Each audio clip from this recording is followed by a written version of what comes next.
But first, here right now tonight, we do have new information on the explosion and the major fire at a chemical company in West Louisville. Hello, everybody, and thank you very much for being with us tonight. I'm Doug Proffitt. Air monitoring around the carbide plant tonight in Rubbertown has shown no issues. Late today, we also learned where in the company the blast was centered. WHAS 11 Night Team's Alex Dieterer and photojournalist Aspen Hester talking with an environmental activist who lives not far away, saying there needs to be a crackdown. Explosion.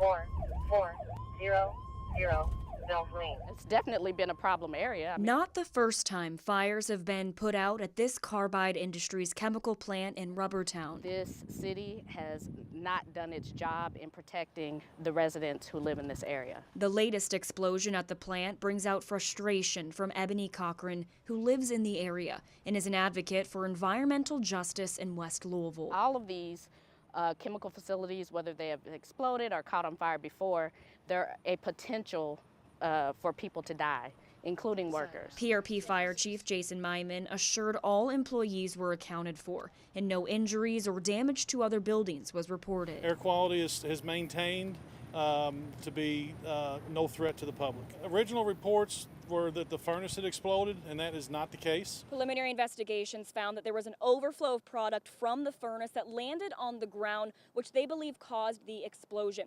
PRP Fire told us today that the furnace remains intact. But this wasn't the case in 2011, when a furnace explosion at the plant killed 2 Carbide employees. Investigators determined the company disregarded issues with the furnace that ultimately blew up. You're thinking when you're at work, you're going to be safe. Councilwoman Tammy Hawkins is looking at more precautions and protections to be taken so this doesn't happen again. Just want to make sure that the people and the environment that that is around that company, people are safe. And I can't say that to be for sure right now, right? Myman says they've been in constant contact with Carbide Industries since the explosion. And they've been a great partner under the circumstances to be able to work with. No, we don't need you to work with them. We need you to cite them, and we need you to issue fines that are large enough to change behavior. An incident that could have been deadly leaves neighbors worried it could happen again. In Rubbertown with photojournalist Aspen Hester, Alex Dieterer, the WHAS 11 Night Team on your side.